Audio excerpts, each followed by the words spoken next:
La drogue est donc partout, même les petites communes n'y échappent plus. Plus aucune zone, effectivement, n'est épargnée. Ça, c'est ce que dit le grand patron de la gendarmerie, Hubert Bonneau, qui sera l'invité exceptionnel de RMC à 8h30 ce matin. Il évoque l'importance de la lutte contre le trafic de stupéfiants dans une lettre adressée récemment à ses troupes. Au moment où on apprend d'ailleurs que la consommation de cocaïne ne cesse d'exploser en France, le chiffre de 8 communes sur 10 concernées, c'est celui de la Cour des comptes. Et la preuve ce matin, avec cette enquête RMC d'Anna Jaugeard qui a passé 48 heures à Ganges, petite commune de l'Hérault au nord de Montpellier qui n'est pas épargnée. Croisé dans une ruelle du centre-ville, Nathan explique avoir commencé à dealer surtout du cannabis il y a 5 ans. Ça m'est tombé dessus, c'est un collègue qui m'a proposé, de base 10 grammes, 20 grammes, et ça a commencé comme ça. Aujourd'hui, il gagne environ 500 € par mois grâce à la drogue et ce jeune homme de 25 ans ne compte pas s'arrêter. Je suis pas très inquiet par le plus. Normalement, il te contrôle pas.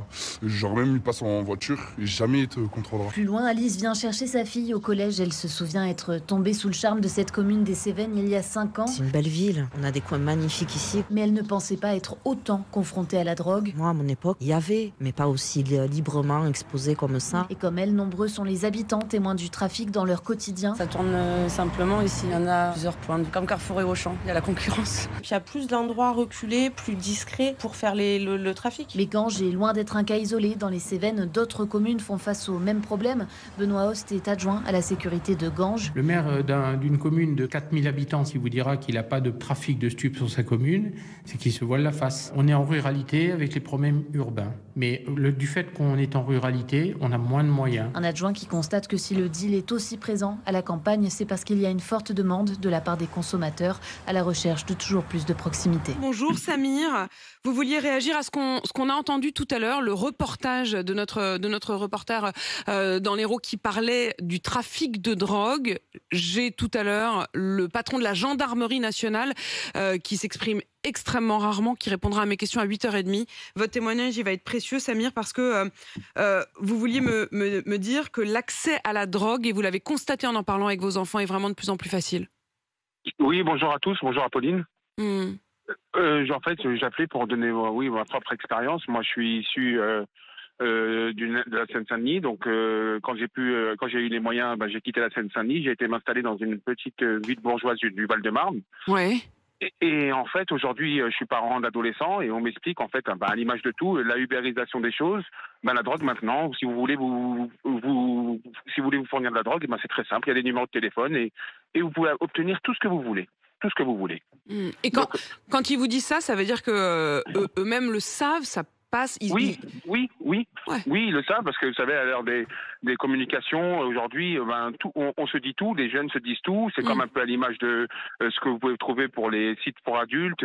Tout est facile d'accès. Tout est facile d'accès. Donc, je pense qu'il faut travailler surtout sur de la pédagogie, expliquer aux jeunes gens que à cet âge-là, surtout en tant qu'adolescent, on veut tout tester.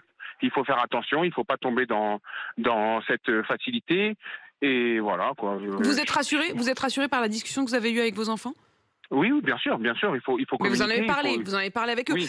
Mais Samir, je reviens quand même sur la phrase que vous avez dite en préambule. Vous avez dit, j'ai grandi en Seine-Saint-Denis et dès que j'ai pu, j'en suis partie.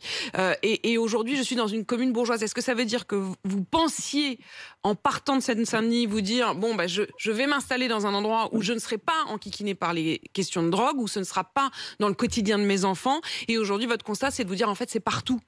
Vous savez, Apolline, la drogue, vous pouvez même en trouver aujourd'hui avec la ubérisation, même dans le 6e arrondissement de Paris. Bien sûr. Bien évidemment. Moi, quand je suis parti, je vous explique mon parcours personnel, enfant issu d'immigration, effectivement, quand j'ai pu le faire, parce que je pars du principe que la première discrimination, elle est d'abord sociale avant d'être ethnique.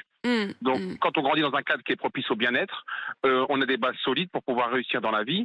Et effectivement, je partais en me disant, oui, je m'installe là-bas parce que c'est un sacrifice peut-être financier, mais je veux donner à mes enfants le meilleur pour qu'ils puissent réussir. Et aujourd'hui, la drogue, on en trouve partout. Quand j'étais plus jeune, on trouvait des points de deal dans les quartiers populaires à des endroits bien spécifiques dans le quartier. Aujourd'hui, si vous allez dans les mêmes quartiers, vous allez trouver des points de deal partout dans le quartier. Et les premières victimes de tout ça, c'est les gens qui habitent dans des immeubles où ils peuvent même plus accéder, ou s'il y a des proches qui viennent, ils sont obligés d'être contrôlés comme si c'était des policiers. Comme si c'était des policiers. Oui. Samir, merci pour votre témoignage.